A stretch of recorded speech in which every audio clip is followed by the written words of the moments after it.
কৃষক রাতে ঘুমিয়ে পড়ে, সকালে উঠে দেখে তার জমির মাটি নেই। নেতিবাচক প্রভাবের কারণে নদীটাই মরে যাবে, এটা তো মেনে নেওয়া যায় না। এটা সত্য কথা যে আপনি যখন একটা ন্যাচারাল সিস্টেমের সাথে ইন্টারফেয়ার করেন, এইটার নেতিবাচক কিছু প্রভাব থাকবেই। নেতিবাচক কিছু প্রভাব মেনে নেওয়া যায়, নেতিবাচক প্রভাবের কারণে নদীটাই মরে যাবে, এটা তো মেনে নেওয়া যায় না।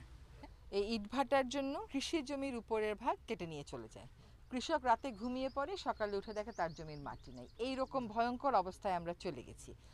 ৩ জন উপদেষ্টা, স্বরাষ্ট্র উপদেষ্টা, আমি এবং ভূমি উপদেষ্টা, আমরা একসাথে ৬৪ জেলার ডিসির সাথে বসেছিলাম, এসপির সাথে বসেছিলাম, শুধুমাত্র বালু উত্তোলনেরটাকে নিয়ন্ত্রণে আনবার জন্য নির্দেশনা দিতে।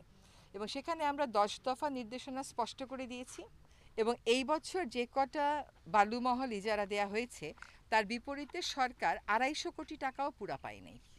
তো এই ২৫০ কোটি টাকার জন্য সরকার আসলে বালুমহলগুলো এইভাবে ইজারা দেবে, নাকি নদীর নাব্যতা যেহেতু সরকারের দায়িত্ব, সরকার আস্তে আস্তে এঙ্গেজড হবে, কারণ এই সমস্ত যন্ত্রপাতি তো সরকারেরই আছে, সেটা করবে। তাহলে লোকেও কম দামে বালু পাবে, নদীর পরিবেশও রক্ষা হবে, আশেপাশের মানুষও রক্ষা পাবে। আমরা ওই ৩ জন উপদেষ্টা বসার কারণটা ছিল যে আইন শৃঙ্খলা রক্ষাকারী বাহিনী যেন দায়িত্ব পালন করে, ভূমি যেন যেখানে ইজারাদার নিয়মের বাইরে চলে যায় সেখানে ব্যবস্থা গ্রহণ করে, এবং তারা যেন তৎপর হয় প্রশাসন, সেটা নিশ্চিত করা। সেই ১০ দফা আমরা বলেছি, বাট এটা তো গোটা বাংলাদেশে এটা একটা প্যান্ডেমিকের মতন ছড়িয়ে আছে আসলে।